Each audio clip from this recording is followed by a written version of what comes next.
Reading a book, still reading it, entitled Scalia Speaks. And it's a book, compilation of many of the speeches of the late Supreme Court Justice Antonin Scalia. And it's reflections on law, faith, and a life well lived. And I think if you like law, political science, and related topics, you would enjoy reading this book of some of his better-known speeches. A very brilliant individual and certainly well versed in understanding of his particular field of law and, of course, more specifically, the Supreme Court. But he speaks about the Constitution, about judges, about religion, about rulings. And one part of the book had this quote from Ben Franklin that I'd like to read. This is the time of the ratification of the Constitution of the United States. That would have been 1787. And they were about to vote on ratifying it. And Benjamin Franklin said, "In these sentiments, sir, I agree to this Constitution with all its faults, if they are as such, because I think a general government necessary for us, and there's no form of government but may be a blessing to the people if well administered. And believe farther that this is likely to be well administered for a course of years. I doubt too whether any other convention we can obtain may be able to make a better constitution. For when you assemble a number of men to have had the advantage of their joint wisdom, you inevitably assemble with those men all their prejudices, their passions, their errors of opinion, their local interests, and their selfish views. From such an assembly can a perfect production be expected? It therefore astonishes me, sir, to find the system approaching so near to perfection as it does, and I think it will astonish our enemies. Thus I consent, sir, to this Constitution because I expect no better, because I am not sure that it is not the best." From Benjamin Franklin. And thus was adopted what many would argue is perhaps the finest governing document in the history of mankind and his nations and attempts to govern himself. And we know a couple years later there was added the Bill of Rights, which is the first 10 amendments to the Constitution, and it was a document that you could amend. As time moved on, you need to make amendments and pass other laws that have a bearing on it, that you're free to do that. But notice the contrast in what Benjamin Franklin, though he's praiseworthy of the Constitution, he admits that it's simply flawed and it's a product of the best that men can do with their prejudices and their ideas and all the rest. Notice the contrast with God's law in Psalm 19, verse 7. Psalm 19, verse 7.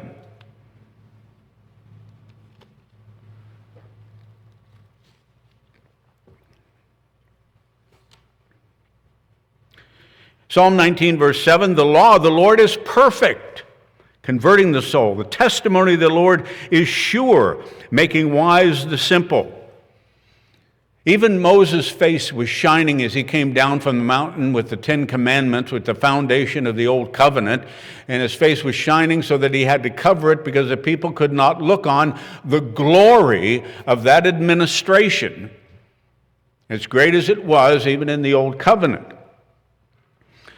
David commented in Psalm 119 often about God's law, and David said, your law is pretty good overall. It's not that bad overall. It's got a flaw here or there, but it's pretty well. He didn't say that, did he? Psalm 119, 96.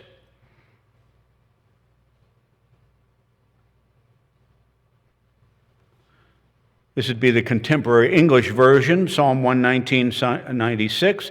"Nothing is completely perfect except your teachings, your law." Could we say your Constitution? It's perfect, just the way it needs to be. Our Constitution is not perfect. There's no perfect theory in how to interpret it. And there are different theories as to how do you go about something that was written hundreds of years ago, interpreting that. Different Supreme Court justices have different opinion about that. There's no perfection in it. Our main problem is how the government and the laws that we have are administered. That's the main problem. Constitution's imperfect, but the main problem is a people problem. It's how it's administered is the main problem. Now, Judge Scalia believed in following the original meaning of the Constitution. What did the founders originally mean by what they wrote? What did it mean to them at the time? That's how we interpret it. That's how we view it. It's fixed.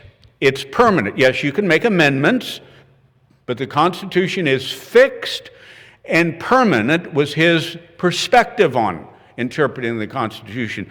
That's in contrast to what many call a living Constitution, which would be interpreting it based on what the current views are, what the current perspective is about a number of issues, whatever it is, which was probably an example of what the Supreme Court recently ruled in the lesbian, gay, and transsexual. That judgment that they made was more pertaining to where are we today, because the Constitution just did not address that. But they found in their ruling that it did. I'm sure he would have opposed that, as there was a dissent of 3 individuals with that ruling. That would be an example of the living Constitution, as opposed to it's fixed and it did not address that. Well, the Constitution of the United States is to be the anchor, you might say, of the Republic. Judges are not Democratic. They're not supposed to be Republican. They're neutral. They simply look at what is written and determine whether or not something is constitutional or not. It's not political. But many today, as Judge Scalia commented, are doing a little more of legislating from the bench in what they think it should be, as opposed to what it actually does say. So in one sense, the anchor that anchors the Republic is kind of being dragged by the winds of prevailing thought, maybe sometimes in a beneficial direction, but sometimes those winds can blow you into the rocks, as opposed to being stable and steady. Now, I think we all agree that America is a unique experience. Americans are not better people than other peoples down through history or around the world, but it's a unique nation for a number of reasons. Matter of fact, it's not uncommon for somebody to say, well, that's un-American. And you don't find that a lot of other places. Well, that's un-French. That's very un-German. It doesn't seem to quite fit with what we're familiar with. And you say, well, that's un-American, and that's because America is noted for its way of life that's founded on a constitution and rights and equality and liberty, etc. You know, Superman, when I was a boy, some of you don't remember him, but I used to watch his show, that TV program, I should say. Superman was faster than a speeding bullet and more powerful than a locomotive. Remember that? He stood for truth, justice, and the American way. Why, the American way. That was a way based on rights and justice. And, of course, a fundamental Christian foundation based on the Christian. It was a Christian nation. It was the American way as opposed to other nations. Why, that was un-American, certain things. It was a common thing to say, and we basically knew what it was trying to say. Obviously, very imperfect nation, but nonetheless, that was the perspective that we had. Well, we see why Christ has to return to the earth to bring the perfect law, or perfect constitution, if you will. One that holds its original meaning. Every year at Unleavened Bread, we go back to the original meaning of God's spiritual law. Well, what are we doing today? Well, maybe God's law should be this or that. No, it's the same spiritual law. Leaven is leaven. Same leaven Jesus warned the disciples about from the Herodians and the Pharisees is the same leaven today. It's the anchor for the church, for the people of God. Our Constitution's kind of being swayed and dragged this way and that way. So Christ is returning to bring that, you might say, Constitution, God's law, and a different spirit. A different spirit to work in the minds and the hearts of people. We see man cannot rule himself. Sometimes for a period of time, things may go well, but eventually the history of mankind is we cannot rule ourselves successfully for a prolonged period of time. We're seeing that more and more. That's been the story of mankind. Now, it's not a sermon on the Constitution today. I'm far from an expert on that topic by any means. The book has generated certain thoughts, and I'll share some of them from the spiritual perspective. So it's not a sermon on that topic specifically. Unlike other individuals, other people, we are citizens of two nations at the same time. We are, whatever country we live in as Christians, we're citizens of that nation. And then 1 Peter 2:9. 1 Peter 2:9 tells us you're a chosen generation, a royal priesthood, a holy nation. We're defined as being a nation, a spiritual nation. Sometimes we say spiritual Israel, the Israel of God. So we're in two nations at the same time. Most people don't think of it that way. They're in one nation and they go to church Sunday. We're in two nations at the same time. Two organizations, if you will. And there's a lot of discussion today about the separation of church and state. And nothing really says that in the Constitution as far as there being a separation of state and religion. It doesn't say separate the state from all religion. It says Congress shall make no law respecting the establishment of religion or prohibiting the free exercise thereof. In other words, there was not going to be the Church of the United States. The United States government sanctions, this is our church. There wasn't going to be anything like that. It wouldn't establish a religion. That was needed at the time to be written because there were so many different churches developing in America, so many different religions.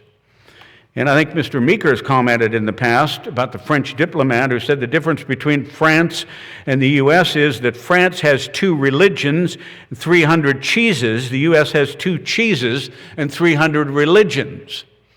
So the Constitution was not establishing any religion as the religion of the United States, but it did not mean that all religion had to be separated from the government or the state.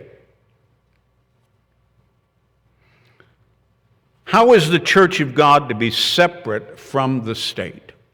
How is the Church of God to be separate from the state? Now, these are not always easy questions to answer. You can't just say, well, we're not of the world, and that settles that. It's not quite that simple or that easy to settle that question or to answer it. In many ways, we all are a part of the world. We're part of the government that we're in. Many of the members are employed by government agencies. That was true in Baltimore when I pastored there, just next door to D.C. Baltimore was the headquarters of the Social Security Agency. We had members working there, members going down to D.C., working in different agencies of the government in Washington, D.C. We participate in the legal system. If we have to go to court, the Apostle Paul actually did in Rome. We apply for legal documents of all kinds, even including a legal document that says we're recognized as a non-profit organization as a church. The government recognizes that. And we apply for that. Members receive financial assistance from the government. We receive protection from police and from the military to protect our nation. So we're a part of the world, not totally separate. We don't live on Mars. We don't live on an island, and we're not the Vatican, where the church is its own state, own government. We live in a government. We're a part of that to one degree or another. Look at Titus chapter 3 and verse 1. Titus 3:1.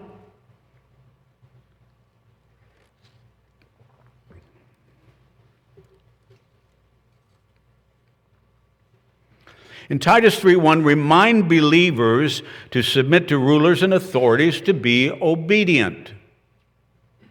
So recognize the authorities, whatever nation you might be a part of.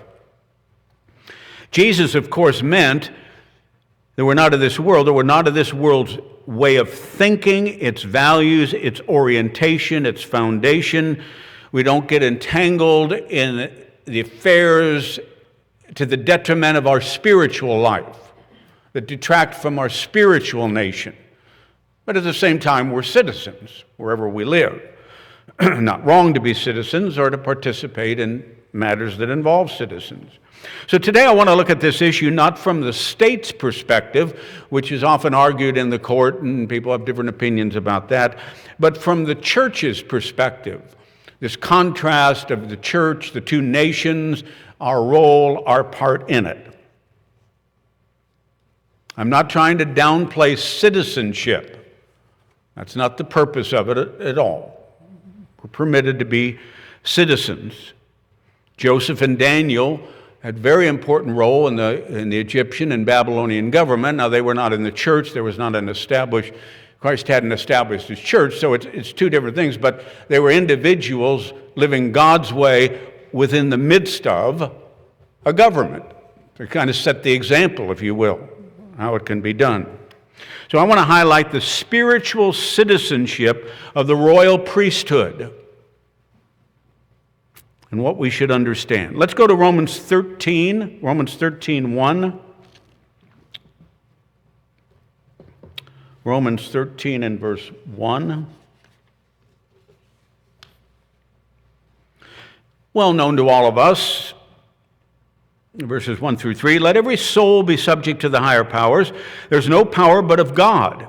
The powers that be are ordained of God. Wherefore, therefore, whosoever therefore resists the power resists the ordinance of God. They that resist shall receive to themselves a judgment. For rulers are not a terror, generally speaking, to good works, but to the evil. Yes, there are some evil regimes. There would be times when you would resist if we were told to do something contrary to the spiritual nation's laws. But generally speaking, laws tend to favor the law-abiding, and the lawless find themselves in trouble, generally speaking. Will you not then be afraid of the power? Do that which is good, and you shall have the praise of the same. Basically, what he's saying is that God has ordained that it would be a world of nations. When Adam and Eve left the garden, they were not going out into the world where it was everybody for himself. You were going to have nations. You're going to end up eventually after Babylon with tongues, different languages, different nations. That's ordained of God. That's the world God set in motion. We don't try to fight that. Not against that. When Jesus was brought before Pilate, he said, you could have no power had it not been given to you from above. Now, Pilate had power. Caesar granted Pilate the power, the authority in Judea, and Jesus recognized that. And well, if it hadn't been given to you, you wouldn't have any. So Christians, he's basically saying, are to function in the world while living in different nations. We function that way, live our lives. We're obedient type people, law-abiding type people. Don't cause trouble for the world in which we live, for the nation we live in. Can't just ignore, well, I'm in the church, I don't have to do what you tell me. That's not the approach. Jesus said, I pray not that you would take them out of the world, but they stay in the world. That's where we live, whatever country it is. Now let's look at Matthew chapter 22. Matthew 22, verse 15. Matthew 22:15.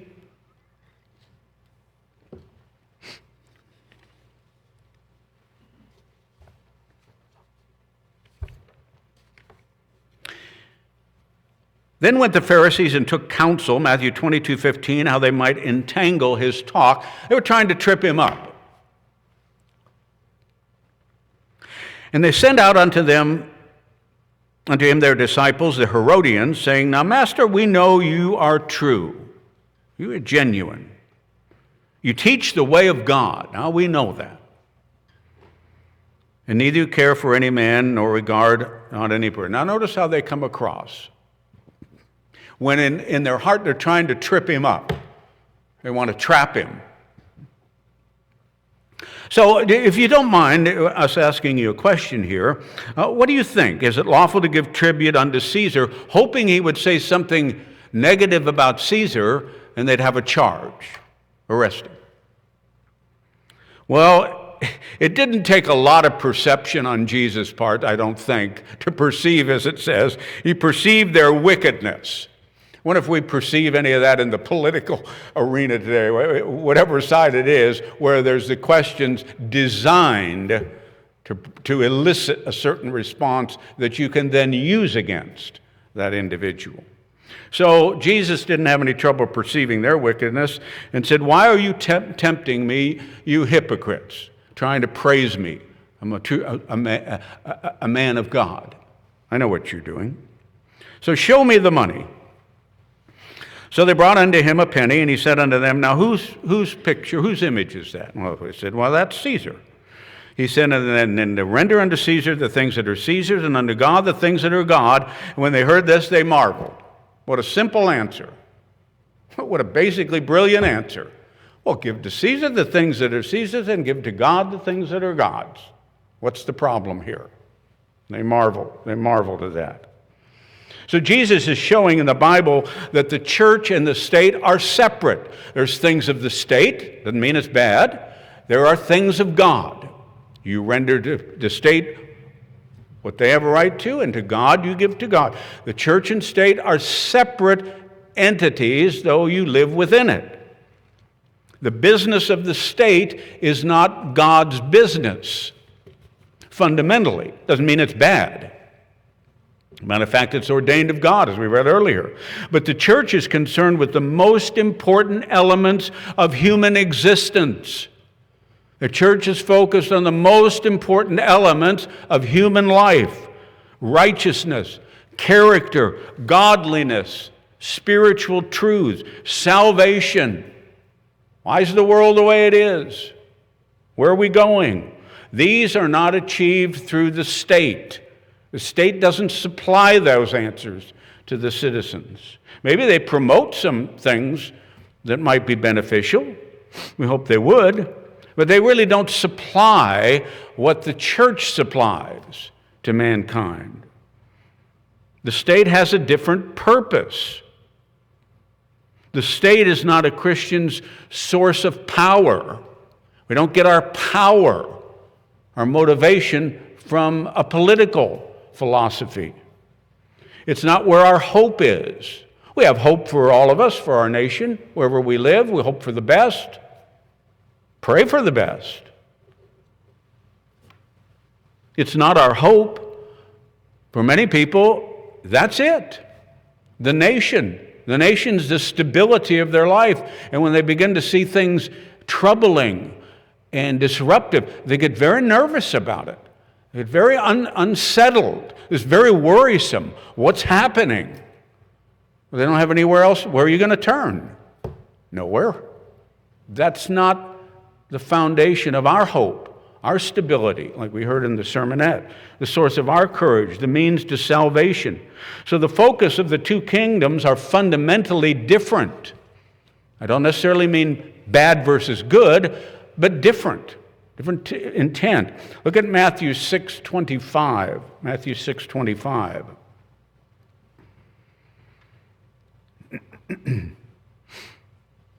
Now here's Jesus instructing his disciples. He said, Therefore I say unto you in Matthew 6:25, take no thought for your life, what you're going to eat, what you're going to drink, nor yet for your body, what you'll put on.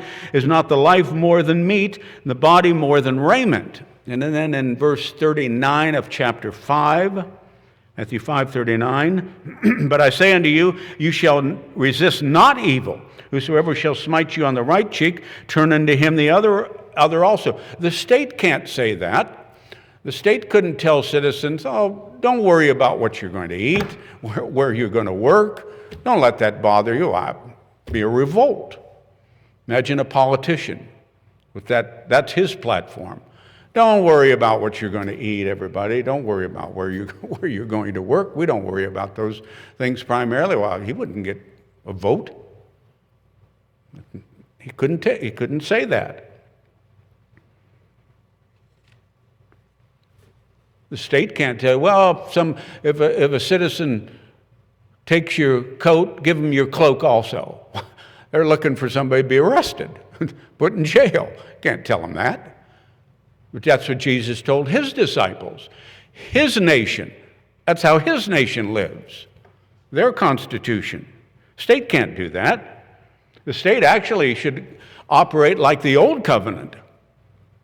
Like ancient Israel, the physical nation of Israel. Those principles are designed to keep a nation stable. As a matter of fact, a lot of the laws, British law, our laws are based on some of the old covenant, Old Testament principles that you would find there. Those are good ideas for a physical nation. Now, how about John chapter 6? John 6. We're just contrasting the two nations, and it's not necessarily a good versus evil. It is physical and spiritual, you could say that. But John chapter 6, verse 11.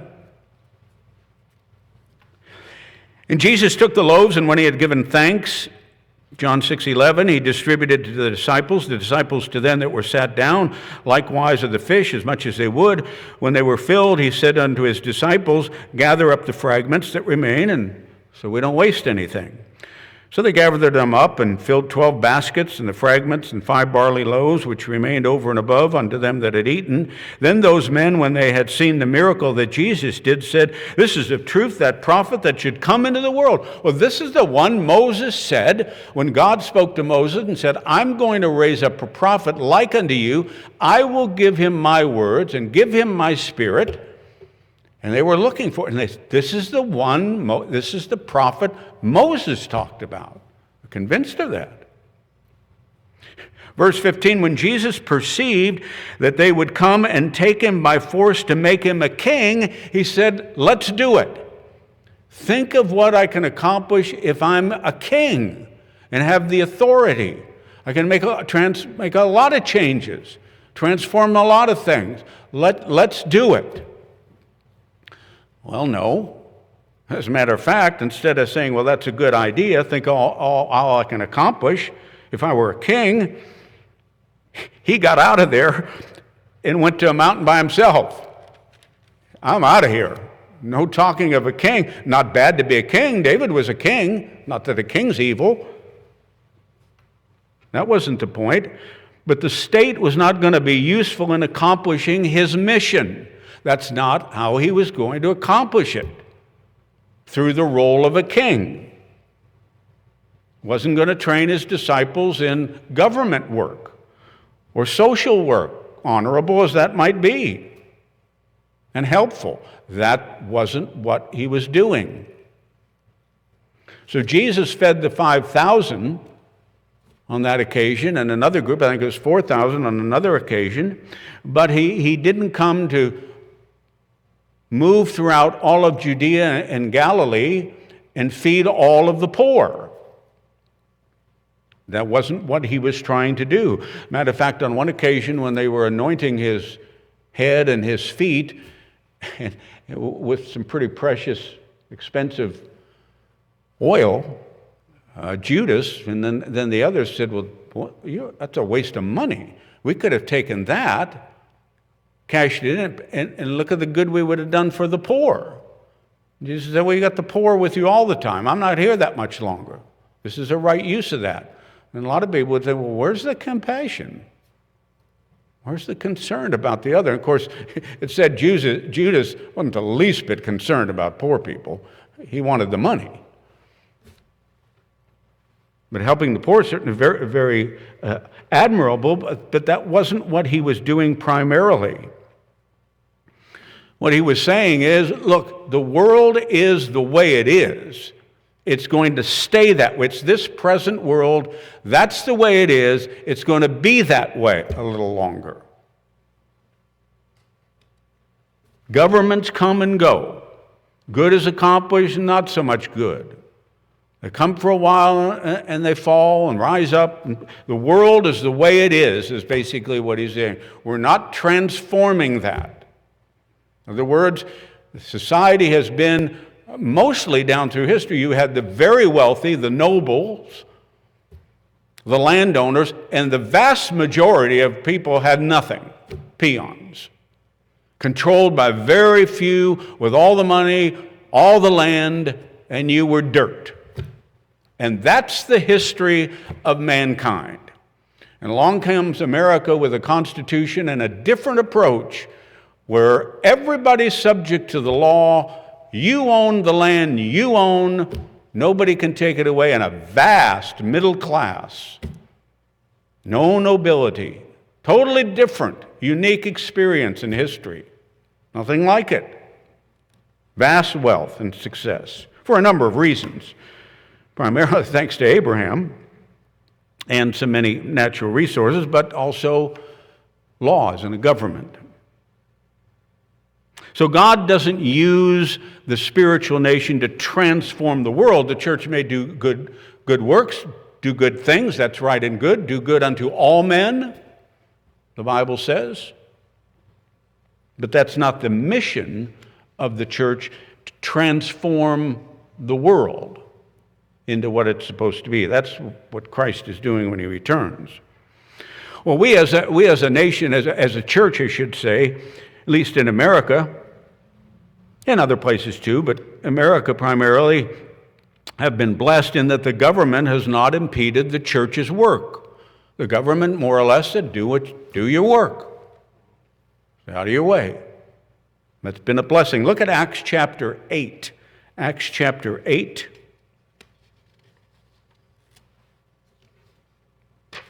In Acts chapter 8 and verse 1, yes, there were many miracles in the book of Acts, speaking in tongues and healing of people. And, well, why don't we have that today? Well, what about this today? Acts chapter 8, now Saul heartily approved of putting Stephen to death. That day, a severe persecution broke out against the church in Jerusalem. Everybody except for the apostles was scattered throughout the countryside of Judea and Samaria. They're out of town. Get out of town. Severe persecution. They flee. Where are we going? I don't know. What about our home? You lost it. What about my little shop? You lost it. It'd be like a severe persecution develops in Houston over the church and we flee to Louisiana. What are we going to do over there? Where are we going to live? I don't know. Just get out. We haven't had to do that. How about Acts chapter 18? Acts chapter 18. And verse 2. Here's the Apostle Paul found a Jew named Aquila, a native of Pontus, who had recently come from Italy with his wife Priscilla because Claudius, the emperor, had ordered all the Jews, meaning Christians, to leave Rome. Get out. Everybody out. Where are we going? I don't care. Get out. What about my house? I care about your house. What about my bed? I don't care. Get out. So the people said, well, we're taking you to court, Claudius. You can't do that. Couldn't do that. Well, I'm calling my lawyer. You care about that. I'll kill you. Get out. That's the way it was. So sometimes we were envious of some things back then. We wouldn't want everything necessarily. Well, that's one of the things I think we know. It's unique about America and other Western countries as well, other places, and that is the freedom. You can't be told, get out. This is my property. You can say, get off my property. And somebody can't tell you, get out. Not a government official, not a president, nobody. The law protects you. There's no Herods. Herod just feel like killing you, he'd kill you. Killed John the Baptist, somebody wanted John dead, kill him. I didn't call the coroner, and the coroner reported to the authorities, find out a suspicious death here. Herod said kill him, he killed him. That's what they lived under. So we've had these freedoms, however, I think we know matters are becoming more complicated. Matters are becoming more complicated. Their social, legal pressures are mounting, not only on our church, all the churches perhaps. Have to accept certain lifestyles, support certain social perspectives. Now certain things, standing for certain things are un-American now, that never used to be. Certain movements that you either say you're behind or you're not behind, that's causing more pressure on the Christian church, including our own. Things are changing. What's going on? Let me list 3 things for us briefly as we look at the days ahead. What's going to impact the days ahead? I don't know what's going to come about. I'm not a prophet. I can't predict things. Things that we're experiencing now could heat up and get worse and worse. They could die down and a more silent majority speak up and something settle, and maybe there'll be a return to a degree of tranquility. Well, whatever it is, these 3 factors, in my view, are going to have a powerful impact in what you see in the days ahead. Point number 1 is Matthew 4:8. Matthew 4:8.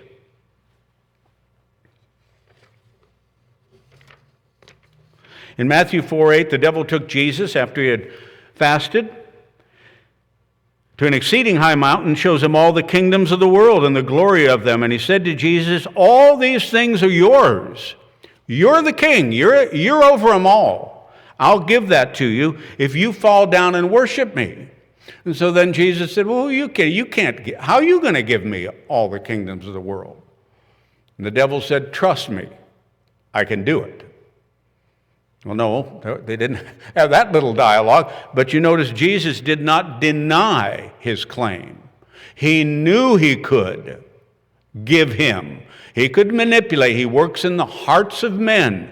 He's a part of, behind certain trends and movements and attitudes that manipulate men in their thinking. He's the prince of the power of the air, the spirit that works. So he's a part of certain movements or trends and philosophies and ideas and where it's taking us. Jesus had no denial for that. The Bible at one point says the devil has a short time. Well, so what is short? What can he do? He can do a lot. He steps up his activity. I'm sure the devil would like to destabilize America from its Christian roots and its position in the world and bring about what he wants to bring about at the end time. So my point is, I think there's a spiritual dimension, a demonic dimension to some of the ill winds that are blowing, that haven't really blown across our land in the same way. What's going on? It's a part of thinking. Point number 2, here's what we're going to see, what's going to affect our lives in the days ahead. Doesn't matter if present, viruses go away and we find a solution to that or other problems, you'll still have these factors.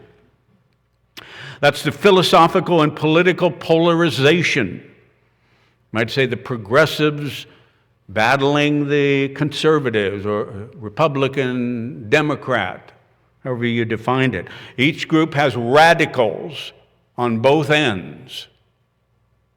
Both groups have certain things that they stand for that are probably good and right. But there's an intense political rivalry. I don't see that dying down. I see it having an impact on our future. We used to promote as a nation a more capitalistic democracy, meaning it tended to be an individual responsibility. The government kind of stayed out. It ensured laws applied to everybody, and you more or less had your own success based on your own hard work and your own effort, etc. and you enjoyed whatever degree of success that you did. And now, not that way was perfect by any means. There were abuses. Now it's more of a socialistic democracy with more government involvement and kind of involving itself in social egalitarianism, you might say, more than the government that used to. So there's movements to transform our society, and maybe people feel like this is what we need to be the kind of nation we need to be. And others say, no, where's that taking us? We need to hold on to what made us what we are. And there's the battle, the philosophical back and forth, both probably having good points, but then never seemingly meeting eye to eye. Look at 1 Corinthians 1:10. 1 Corinthians 1:10.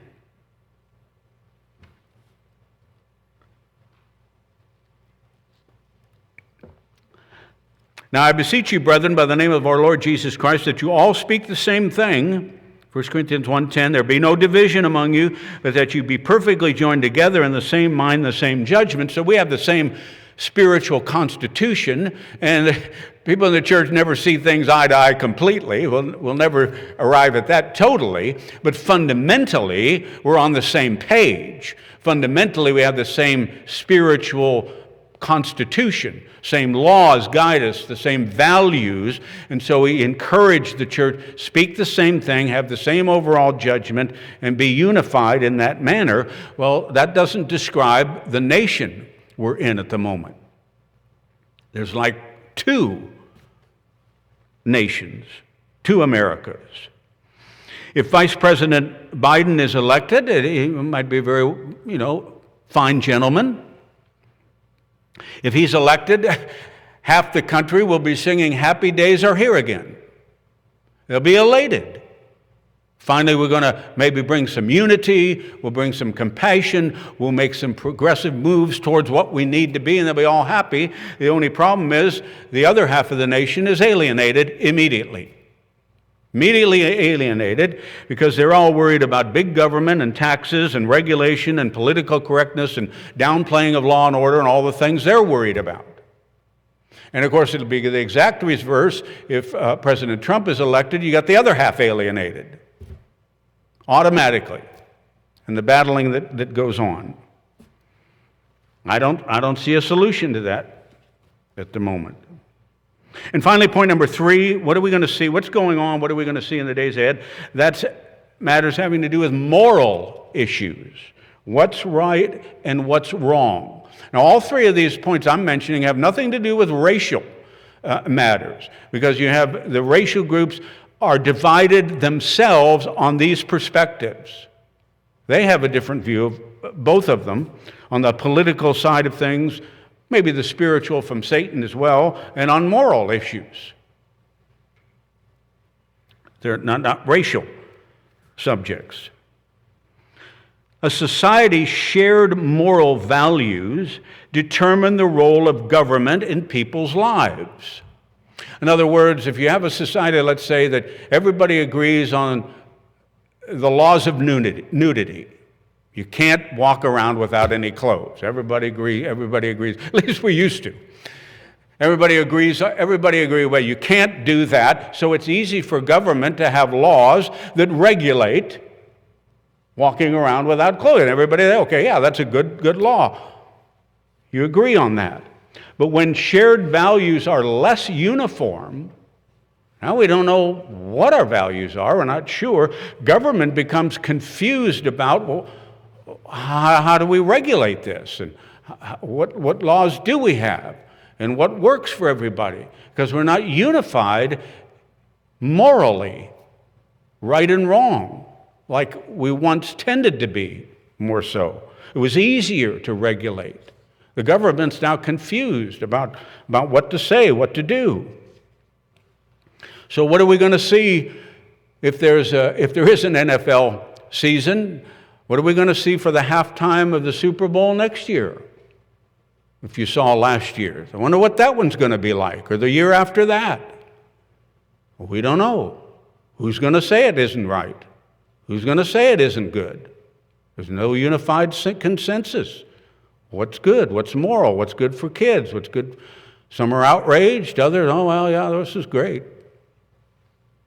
Government's confused. What do we do? So I think these three factors and others are going to be forcefully working in the days ahead. So some vaccine for the COVID-19 is not going to solve it. Or renaming some bases or police reform and a new president, all of those things might be fine, but that's not going to make these three things go away. I don't think. Again, I'm not a prophet. And then there's one other element that we look at the church, and that would be the prophetic side, which most others would not, even other churches. Leviticus Chapter 26, we have a perspective on our destiny as a nation, our fulfillment of prophecy. Leviticus Chapter 26, this is at work. At least we perceive that in the church. In our prophetic understanding, Leviticus 26:1, well, if you make no idols and graven images, God begins to say, and you keep my Sabbaths and walk in my statutes and so on. Verse 4, I'll give you rain in due season. And you do these things and you'll find good things are happening. You'll find you're blessed. You find God puts a hedge about you. You find things go well. Kind of automatic. Verse 14, well, now, if you want to contrast, if you don't hearken to these commandments, these ways, these fundamental principles in harmony with the constitution of the government of God, if you don't do those, the ones you're able to understand, you despise my statutes, verse 16, I'll do this unto you. And it's not so much God's going to do this, it's almost like this will happen automatically. These things are going to happen. So which way do we think we're going as a country? The first part of chapter 26? Or are we starting and have gotten into verse 14 and on? What do we expect? What do we think's coming? Well, it ends up with what we find in Isaiah 59. Isaiah 59, verse 8. Isaiah 59 and verse 8.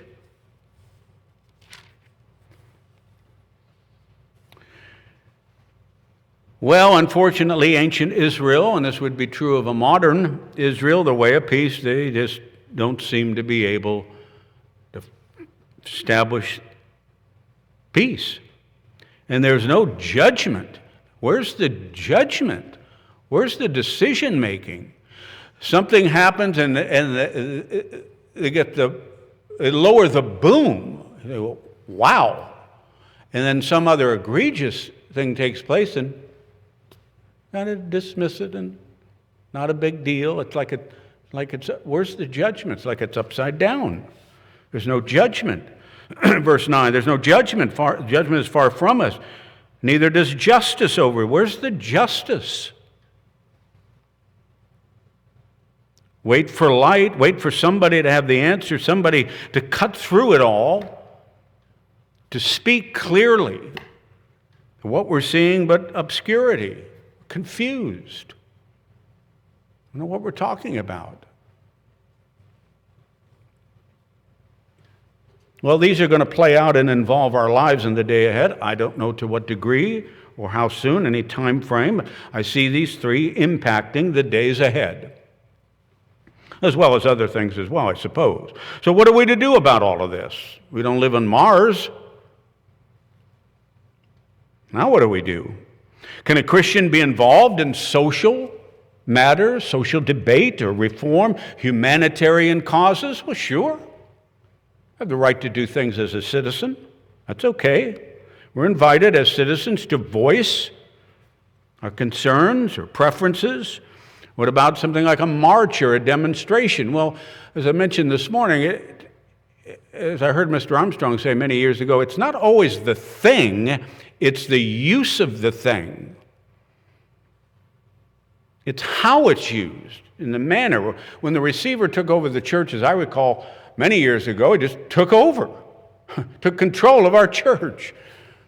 And so the members, as I recall, from Pasadena gathered outside the administration building. I think the receiver was on the fourth floor. And they were gathered outside, and would you call it a protest? I suppose. A demonstration? I guess so. But they were more or less, we just as citizens, as members of the church, voicing our concern. We thought this was unfair. We didn't think this was right.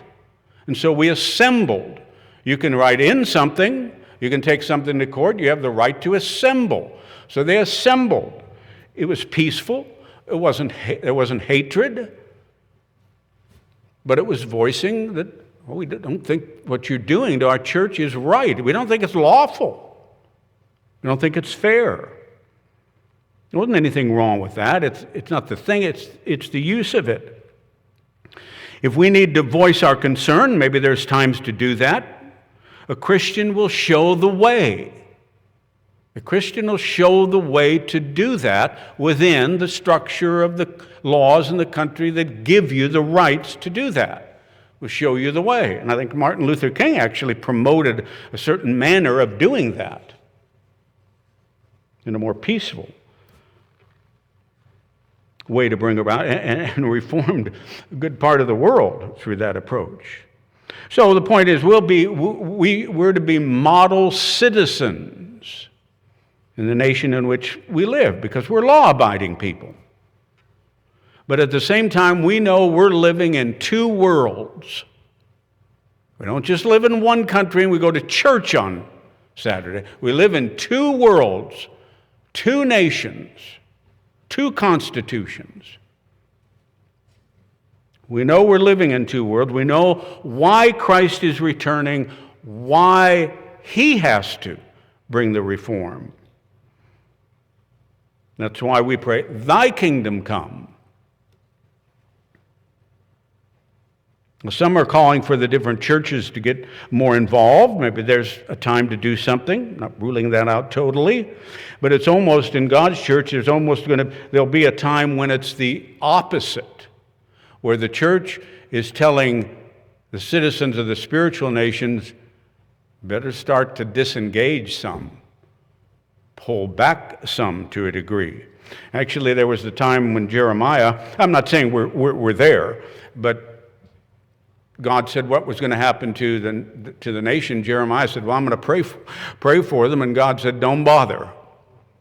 I'm not going to hear you. Don't bother. I'm not saying that that's what we should do. I pray for our country. I do. Our president. We're supposed to. I'm just saying as an example, there'd be a time to, let's say, detach emotionally. In other words, we cannot afford, especially as you get closer to the end, you can't afford to be in a constant state of distress, upset about, and discouraged about, and outraged about. Did you see what happened on the news today? Did you hear what the president said today? Did you see what the Democrats are doing today? And it gets you stirred up, and you go through every news cycle. There you are again. You're all working. There's a time to say, there's a time to detach from all of that because it affects your spiritual life. It's impacting the spiritual citizenship of the spiritual nation. It pulls you down spiritually. Disengage some. Some will say that sounds like giving up or being a bad citizen, and I don't mean it that way.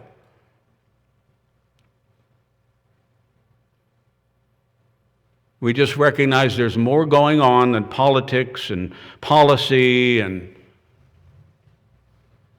campaigns and elections and all of that. And I know that can be somewhat discouraging for young people, and I'm not trying to be that because, well, they have their life to live. They're going to school. They want to have a family. They want to have have the children grow up, and I hope that all of that happens. We all do. But at some point, there will be one generation at some point when that's the last one of this world.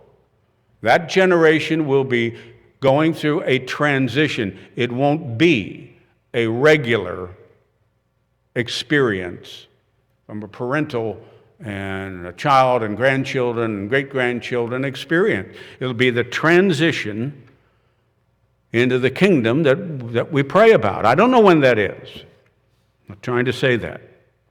But that will simply be true.